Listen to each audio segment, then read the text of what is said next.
This episode of Ask the Masters podcast is brought to you by Universal Cement. Hi, I'm Jamie Dykes with Universal White Cement, and you're listening to Ask the Masters podcast.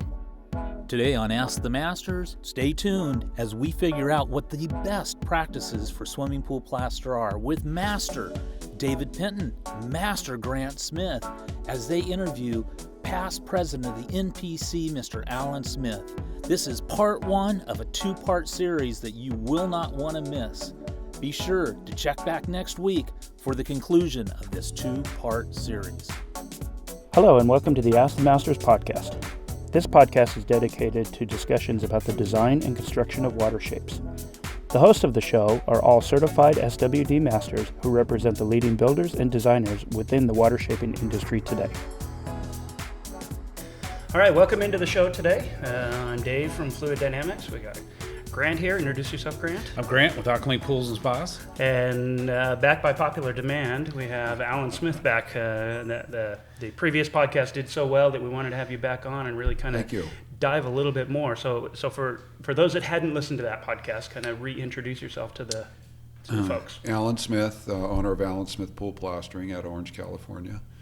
I've been plastering pools since 1974 and owned my own business since 81 and love the business.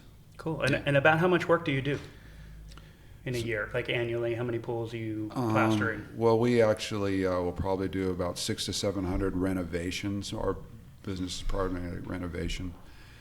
But of our renovation work, maybe 20% of it's plastering. All the rest of it's hardscape and decking and plumbing and blah, blah, blah. But we really run one primary crew, and then with enough guys to do 4 small pools a day if we need to. But yeah, we're not a high volume plaster company at all. Sure. Okay.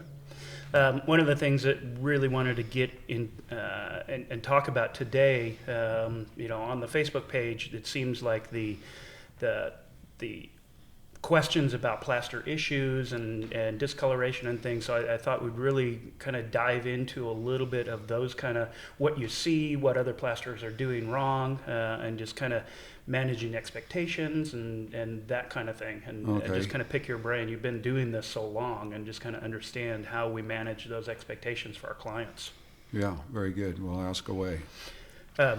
Go ahead, Grant. Well, I was just going to say, one of the biggest things that I run into and what I see on a lot of Facebook pages is, or read a lot about is like when guys are troweling plaster, you can actually see some of them like throwing water on the plaster and troweling it. It's my understanding that that's not a good thing. So could you kind of elaborate on why that's not a good thing and why you shouldn't do that? Okay. Well, a lot of the information I get isn't just because I've done a lot of pools. A lot of people have, and there's a lot of good information and bad information and misinformation and all that. Basing most of my comments is going to be off of years and years of research with the National Plasters Council and learning from all those good folks. We have a technical manual, which is a guide for best practices for the trade. Now, as far as throwing water on it, plaster is not like concrete. Plaster is a very thin application of a cement coating. Concrete, you don't add water to it because it's a thick body of cement. It has a reservoir of water in it already, and a lot of it gets pushed up when the aggregate goes down and you get bleed water. Plaster, on the other hand, smooth troweled plaster, doesn't have that body of moisture in it to come out quite the same. And when you put plaster on shotcrete, gunite, or whatever, you have a lot of things going on because it is so thin. You have moisture being taken out from the backside, you have moisture from the top side, and you have internal drying. Well, adding lubricating water is what we're calling it. What you're saying throwing water on is typically a brush or a sponge. Right. And it's normally put on either what we call the lay down or the finish troweling, which is the last 2 passes out of maybe 4 to 6 passes. And what that's to lubricate the trowel so when it is compressing and being pushed down, it doesn't drag open aggregate to create an open pore. And it lubricates it, and that's a totally acceptable trade practice. It's called the supplemental water. It is extra water being put on. It's not actually being introduced to the mix at all. We have a white paper out explaining exactly how that happens and why, and it's completely accepted by ACI and everybody else. So you hear people say, "Oh, you can't do that," but what are they basing it on? Yeah. I mean, that's just a throw out Right, and comment. That's the reason why I brought it up, because we ran into a problem where somebody came out and said, well, that was the reason why, something went wrong with the plaster was because they had sprayed water on it or, brushed it on or whatever. So I think that's a huge misconception out there, Well, spraying water on would be. Well, to get brushing it technical on, with the yeah, term, right, or even yeah. brushing it, they Right. just, like we have a brush with a little reservoir and it just holds water, and you sprinkle a little bit on to add a little lubrication so the Right. trowel doesn't drag. And or sometimes you got a spot you actually have to bring a little cream up more, and you get your brush and you kind of drag it around Right. a little bit to bring that cream up to smoothen out an open pore area. Right. Well, there seems to be a big I mean, you got a lot of people that think that it's bad and people think it's good. So I'm glad you're here explaining it so you can actually set the record straight. And we have in one of our white papers, I think it's number 5, explains that in detail and the science behind it and all this. We have like 30 different references, pointing out why that's okay. And that's. Okay. But if you put too much water on too early, Right. or for the wrong reasons, it can be detrimental by leaving fat streaks and cream things, or especially on a colored plaster. If you do too much at the wrong time, you can leave like lighter highlights, because that fat will dry up a little bit lighter than the base material itself, and it can leave a little bit of a streak Right. possibly. But to be able to come in and look at a pool afterwards and see something and just make that call without Right. knowing. Well, especially when it's 2 or 3 years, or even 5 years later. I mean, that's. Well, I'm a pretty good finisher myself, and several years ago I was in the pool with the guys. Actually, I was doing the spa, and I trialed the spa. When it was done, it looked like acrylic. It looked perfect, right? Well, I didn't use any water on this because it was overcast. It was drying super slow. It was kind of moist, and I used a plastic trowel for the very last finish to knock the bubbles out. And sure enough, the thing spot etch and etch really bad. And about 3 years later, got a call. We told them what it was. They didn't believe us. They got an expert out there, and they said, well, you use too much calcium and too much supplemental water.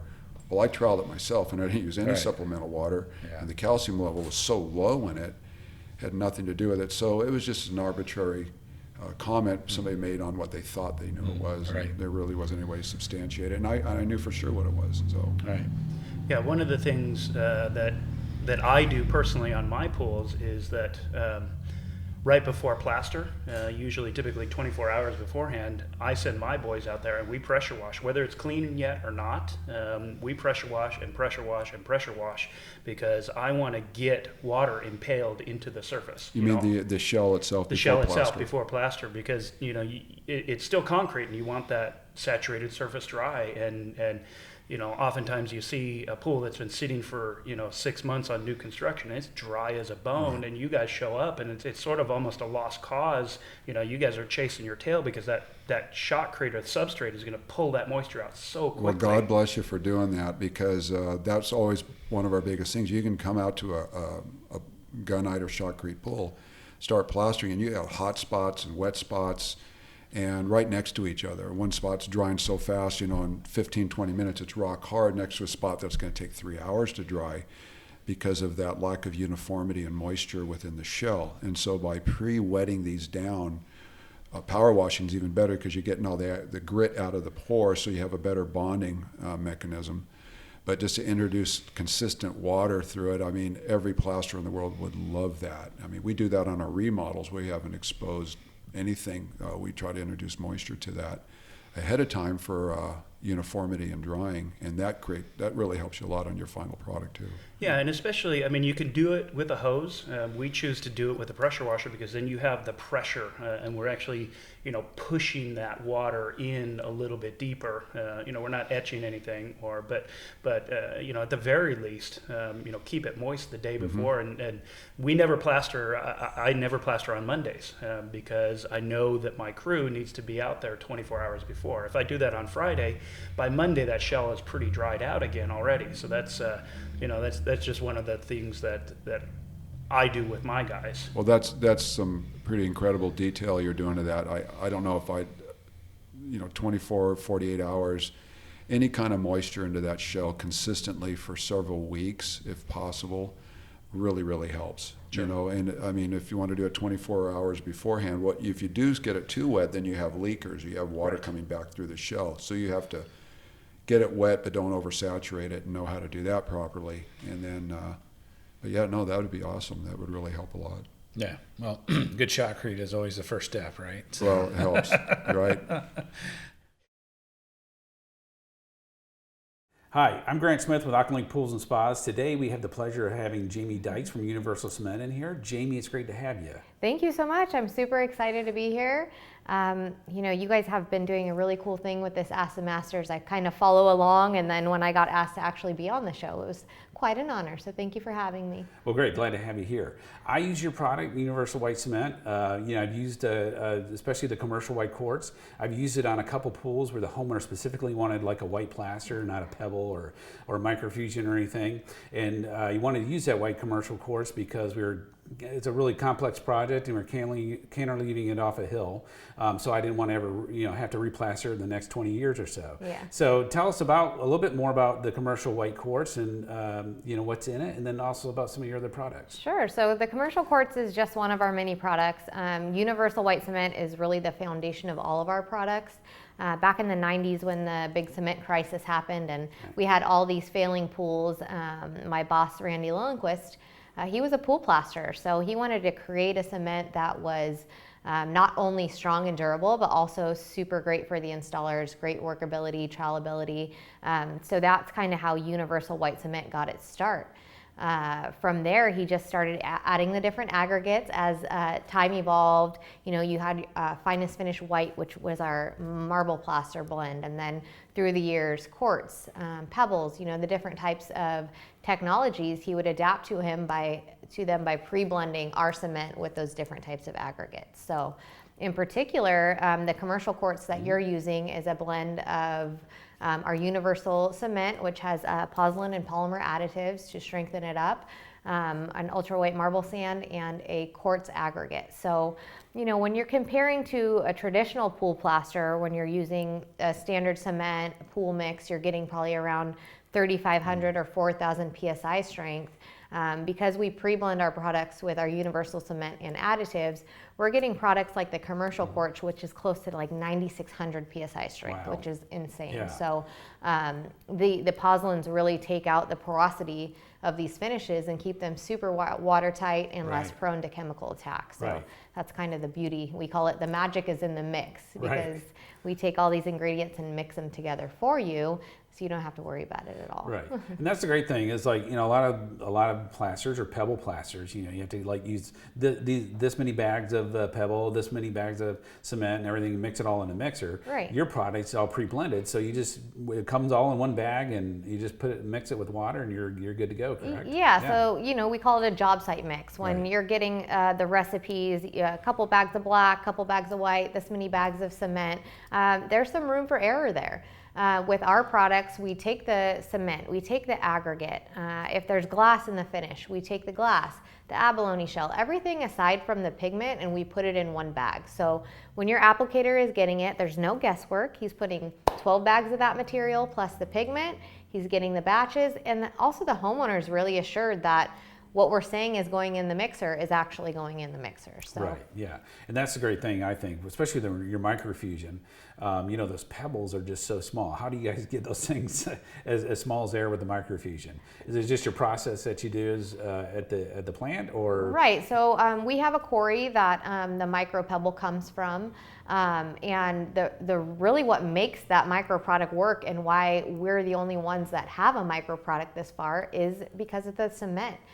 We have to have a high performance cement to hold those rocks in and Right. keep them from washing out. And if you don't have that, you're going to have a product that doesn't work as well. So Right. we've really captured the market with our micro pebble finishes. They're very unique. They're one of a kind.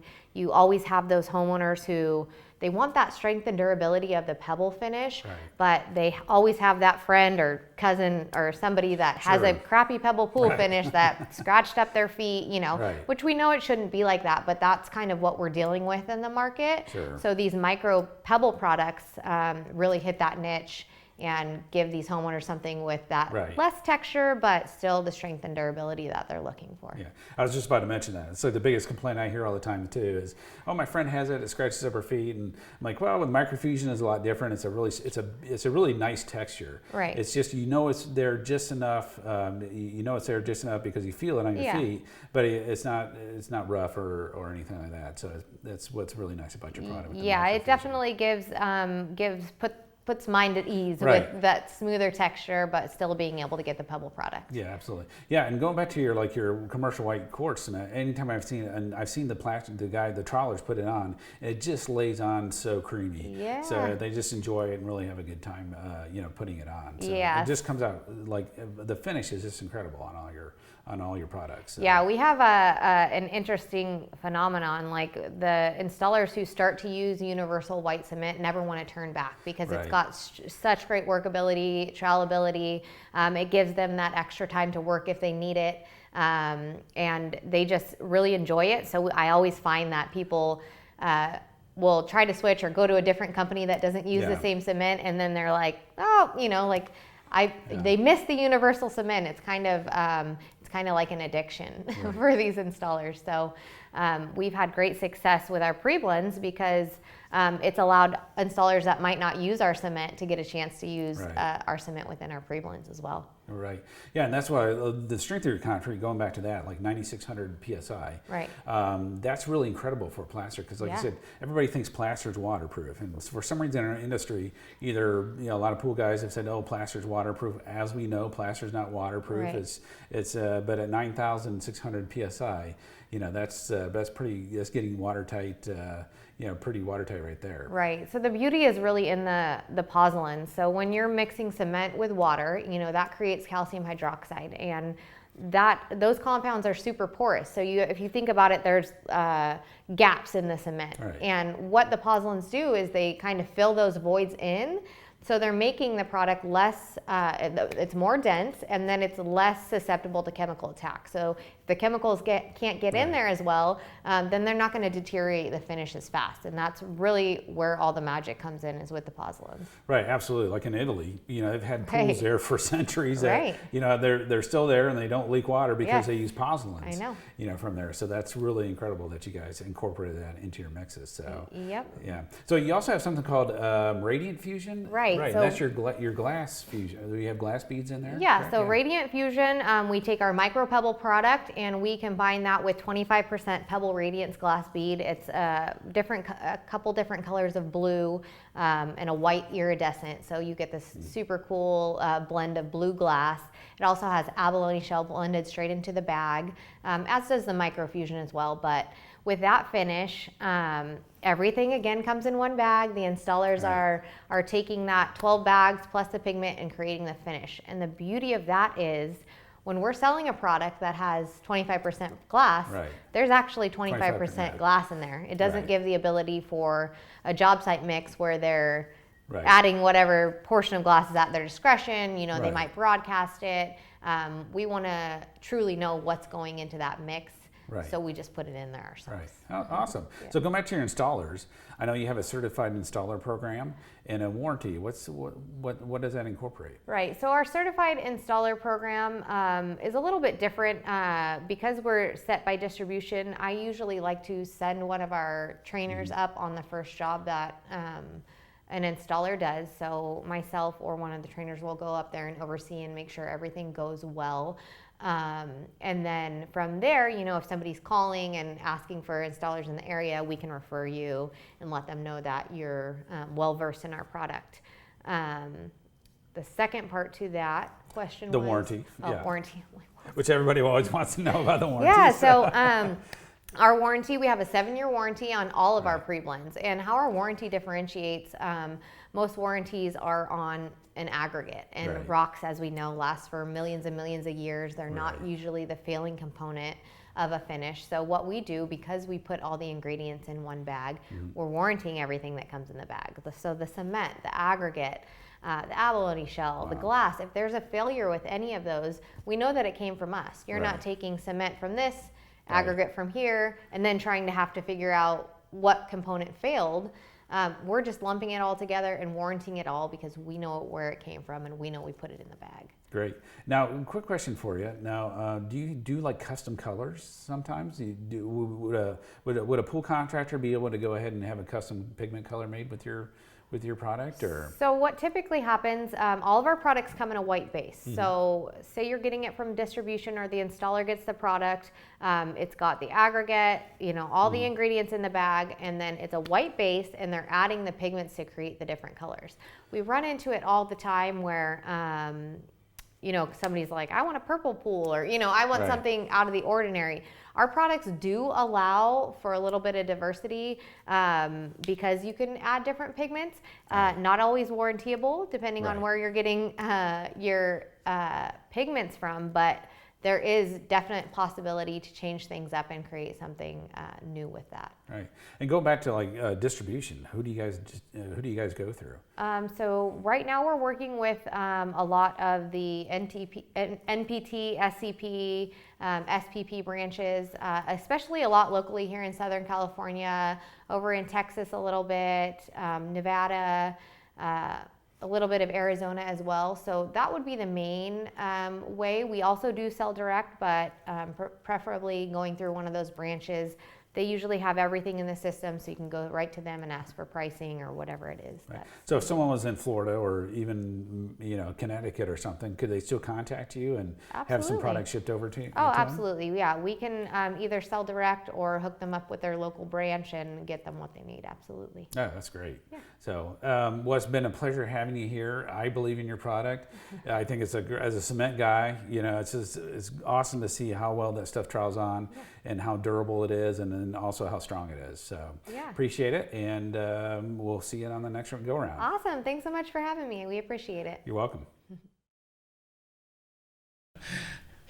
Talk a little bit about one of the things on the Facebook page that really kind of blew up was we showed one of your crews water blasting, and just what I love about that and what we talked about quite a bit was the advantage of water blasting is you're blowing off all the rebound. You find all the bad areas of shotcrete, as well as being minimally invasive into that. So talk about why you kind of went to that and why you've moved away from mechanical stripping. Okay, so you're talking on the prep method for a replaster. For a replaster, right. Correct. Well, Dave, what you're asking about is on the prep method. The water blasting that we use is a 40,000 PSI water blasting machine that actually either it just blows the plaster off or it makes it so rough, it creates what we call a very rough mechanical profile. And what happened over the years, I was probably the first guy in Southern California to really start stripping any kind of volume pools 25, 30 years ago, because we had so many pools with 2 and 3 and 4 coats of plaster that were sandblasted and bond coated or just gone over. There's a lot of delamination issues back then. And so we were stripping those pools down to the original coat, then sandblasting and bond coating, and eventually just stripping everything, and then we got really good at it. And we could, a 5-6 man crew was stripping 2 pools a day. It's paint and piecework, and they were going through it with chisels, and it was very, very production oriented, good for us. And at the time, it didn't seem like it was a problem. But as years went by, so many of these pools were stripped several times, or were running in pools with so much soft gunite, or a gunite that just wasn't quite where we wanted it, and starting to have a lot of dig outs and problems with it. And also, we're finding a lot of pools that were having a lot of structural issues, where you're having to have major structural cracks in the shell itself, not just rebound cracks off the steps and benches, which we see probably 50% of the pools we do, we have to have some type of rebound repair. It's epidemic now. But on the structural side. And so we knew, or I knew, that it's going to come around when these pools are starting to break, especially on the hillside pools. And it already happened. There's already case law out there where the pool's broken, and somehow they're tying that into the stripping of the pool. And the engineers are saying, well, removing gunite from a structure of a pool does not make it stronger, makes it weaker.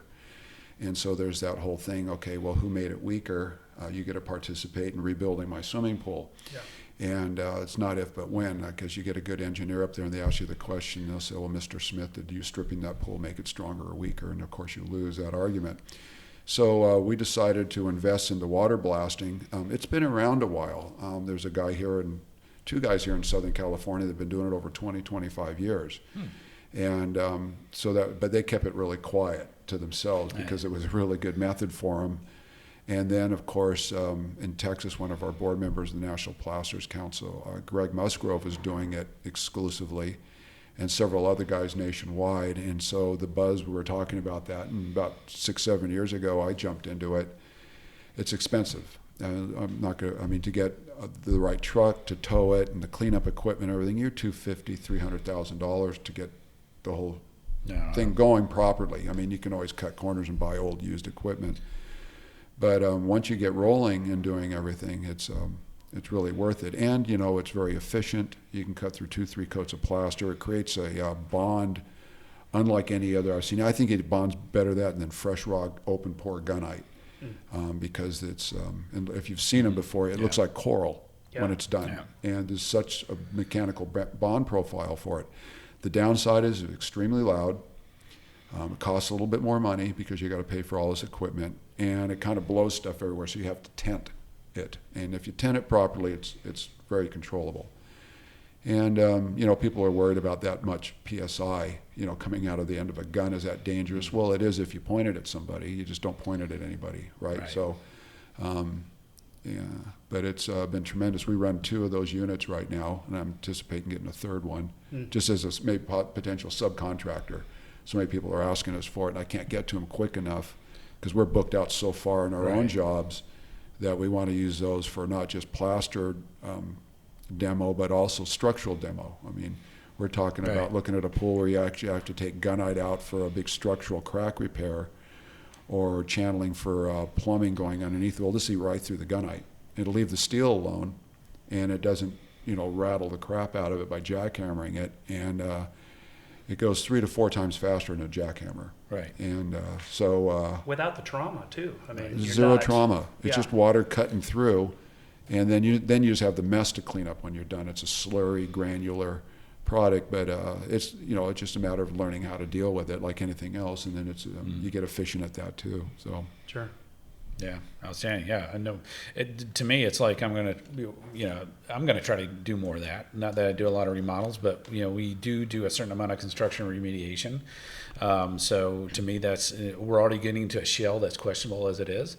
So for me, doing the water blasting is going to be like just a no-brainer. Well, I know there's a lot of shotcrete jobs, especially in the commercial arena, that you look at it and you, well, that shotcrete looks awfully smooth. Yeah, right. Well, I know Greg in Texas he blasts shotcrete pools almost weekly, commercial pools that are brand new that just need a better profile on them to get proper bonding. He'll go out, he doesn't have to lay on them as hard as a plaster job, but he gets on them very quickly and creates that really nice texture to it, so they don't have to worry about a delamination or a slick, smooth, steel trowel, finished off on a shotcrete, which happens, you know, not intentionally, but it does. And that's a really good method. He just has on his Facebook page him doing a great big, like a water park job. They really didn't trust that smoothness for the new application. Yeah, I think I saw that. They had quite a big slides, and it's a pretty big, good-sized pool. So going back to like profiles, that's like really important because, you know, as we're getting more into waterproofing, you know, more and more guys are getting into that. You know, obviously the plaster has to go over that, and then, you know, the proper profile for shotcrete. There are standards out there for that. Can you get a little bit more into that, or? Standards for shotcrete? Well, no, for profiles, you know, for plaster. Like you don't want it. Like you don't want it like too smooth, or I mean. Yeah, I don't think there's really a standard that I know of written for that. Okay. It's just, you know, open poured enough to receive a finish. Just like on replastering pools, our guidelines in our National Plasters Council, we probably have 7 or 8 different methods. By what areas you're in, that's acceptable. If it sticks and it bonds, you know, whether it's chemical or mechanical or however you're doing that, if it works, right? And, you know, some places just don't have the resources, maybe other places do, or all that. But as far as a guideline for the absolute porosity of a product before plaster. I don't think we have that. You got to use a lot of common sense when it comes to that. You just have to look at it yourself and it's open. It can be fairly smooth, but also very porous, a lot of small holes. And if you see wet cement, especially plaster or pebble, it is a fairly wet product. Right. And that cement, when it gets down into those fine pores, it locks onto it and becomes what we call monolithic. Right. And it just has to be big enough for that. So, but the water blasting, it's not dainty. Let's put it that way. It's a big, it looks like coral when it's done. Right. And so there's all kinds of things to grab onto. Even if it's not porous, just the roughness itself is enough for it to hang on to so many places. And we've been doing this almost 7 years now, and like we do, 600-700 renovations a year. I dare say I've had 1 or 2 pools that we've actually gone back and found any kind of delamination, and they were like hamburger cantaloupe-sized spots that for some reason it was, we didn't get all the sand off, or it was a little dusty or gritty from all the masonry work or something, and then it just didn't stick to that, and it had a hollow an area and ended up developing a nodule. Right. And that's it. I mean, I hate to, where's some wood, I'm going to knock on it right now, but it's because before, even with strip pools, we would have a low amount, but a fair amount that would still have delaminations. And then for whatever the reason, sometimes it was rebound, thin layers of rebound coming off or whatever, but eliminating having to redo 4, 5, 10 pools a year, that pays for a machine to buy. Yeah, real quick. Very, very quickly, just the overhead part on that, or helps with it. And then, that's, but I don't know if there's a real standard for that to answer that, honestly. Yeah, I think where I see, in new construction at least, like when we're building infinity edge walls, we will form that real hard, and typically we put our forms on the basin side rather than on the pool side, and then shoot against it, and you strip that form and it's really, really smooth. So we're having to prepare that before we're starting to float for tile. And there's bond coat you can put on that will stick to that, if you wanted to do it that way, or roughing it up with something else mechanically. But as much about that as I do as far as that. So, but Yeah, one of the questions that you touched on a little bit that I did want to touch on today was nodules, and you throw that out on a forum, and everybody's got different theories and this and that. That one's fun. It's always been my thought that it's exactly like you said, not prepped well enough, a little bit of dust, a little bit. It's a spot that is a delamination, and for the most part, I've heard people, oh, it's the spikes, they should never wear spikes anymore and all of that. And yeah, you may have that on occasion, but I've always thought it's been a lack of proper prep. Is that, can you talk to that as you understand it? We're about ready to put out a video just specifically on calcium nodules from the National Plasterers Council because, again, there's so much misinformation on that. It's really not a mystery. It's basically what a calcium nodule is. It's dissolved calcium salts coming to the surface. Well, what's dissolving it, and why is it coming to the surface, and where is it getting that calcium salt from? Well, if you have a delamination like you're talking about, you can have an area where the plaster didn't properly bond the substrate for whatever reason. And within that lack of bonding, or it's touching there, when cement hydrates, it forms calcium compounds. There's 5 different calcium compounds. And it goes into all the voids and microstructures and any gaps. Well, that's a gap if it didn't bond. And it'll develop a fair amount of, we'll call it a reservoir. If water can get down to that from the pool and hit that, it can dissolve it, especially if it's aggressive water where it wants to dissolve calcium. And it'll pull it out through what's called a fluctuation crack. That's if it's not bonded properly, it'll have a little vibration or movement. It could have a little shrink crack across it. And once it starts to come out and it has that reservoir, you get a fairly large nodule. And that's one, and that's very obvious. But then we run across, and around here, 90% of the nodules I see, there is no delamination. You knock on it, it's solid as can be. Well, if there's no delamination, where's it coming from? Well, it's the same principle. The water is still getting within the internal, it's getting into the internal complexion of the cement itself. In other words, the the microstructure, I'm sorry. And then if you look inside of plaster, pebble, whatever, it's a series of shrink cracks and microfusion, what we call just around the sand aggregates themselves. You have little places where the cement touches everything, and all those areas get filled with calcium hydroxide. And when the water can get to some of these things and it can actually start to dissolve it, it'll pull out in a nodule itself. And so like they said around here, most of the ones we see are that way. I mean, we film them, we show them, they're all on the walls. Well, Right. you know, you don't walk on the walls with spikes. If you Right. did, that's pretty good, right? Right. But the way we test it is you just basically, you can either tap on it, and if it's hollow, it's probably a D-lime. If it's not hollow, it's just coming right out of the cement itself.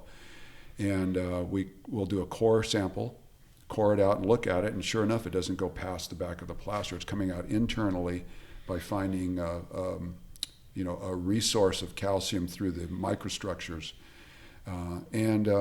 Those calcium nodules are typically much, much smaller because they don't have as much calcium to pull from as the delamination area.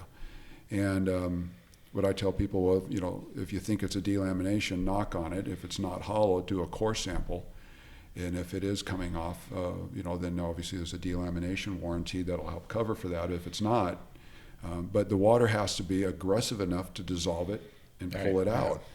And aggressive enough means negative on the saturation index. So, some parts of the country you see a lot less than others for some reason. But throughout the Southwest, where I have most of where I talk to people about it, they're everywhere. I mean, and of course the finger pointing will start, on all those. But typically it has to have something to dissolve that product. But you obviously thought, what a lot of people think, it has to be a delamination. Mm-hmm. Yeah, And I didn't it's a realize it very, wasn't. very simple test to that, and just tap on it. Right. And then, but like I said, around here in this area, in our warranties, I have it in there. We're not responsible, or we will not warranty a nodule. I can't control it. I warranty Right. what I can control. Now, if there's a delamination and it's coming off, sure, I'll warranty that. But a nodule itself is, there's nothing I can do as a plaster to keep a nodule from happening. You can even have an area of delamination and it's hollow, and it's been hollow for 30 years without a nodule, right? And it's just, for whatever reason, the water hasn't broken down the product underneath it and pulled it up. So, and we're getting ready to put out a video here very quickly for the National Plasters Council. We have John Dongell, talking on that, and he's the head tech guy for Pebble Tech, and he explains the nuance of how cement hydrates and how these micro fusion cracks or microstructure cracks develop, and how water percolates down and does all that. And so he's putting science behind it, and I'm kind of doing some color on the thing, and it'll really help a lot, I think. That's a good question. And if you didn't know how it all works and how cement hydrates and water reacts to it and what's natural about hydrating cement, you wouldn't know. And it'd be a best guess, like you're saying, because plenty of pools that have these big delamination areas got these gigantic nodules barfing out all over the place. And so they think it's doing that, it must do it over here. But there's several different reaction Yeah, and I think mechanisms. we're really starting to understand water chemistry even more these days, and just this whole move this last year or so against cyanuric acid, and really learning, when your cyanuric acid gets too high, most of the guys are not accounting for that in their testing, and so their water is quite a bit more aggressive than what they're thinking, and so I could see that a lot.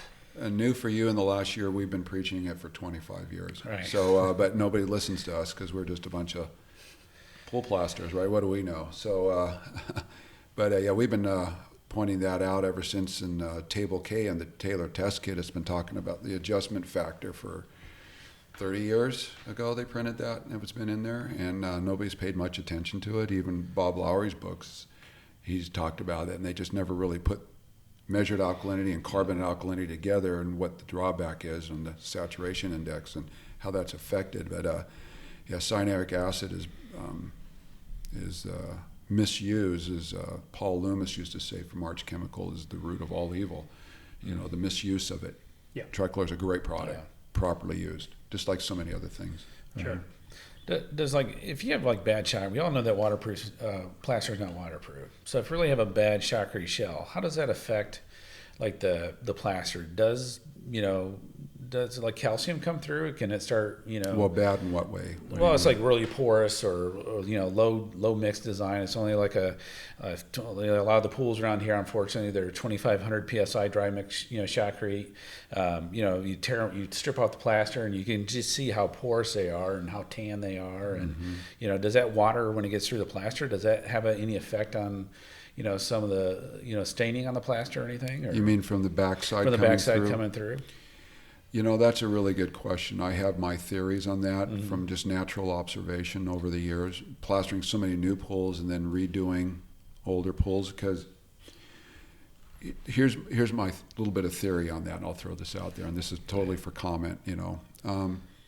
This is part 1 of a 2-part series that you will not want to miss.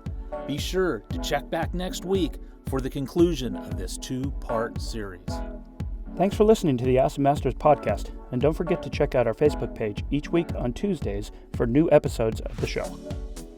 I also want to encourage you to stop by the Ask the Masters Facebook page and invite other like-minded individuals to join us there as well.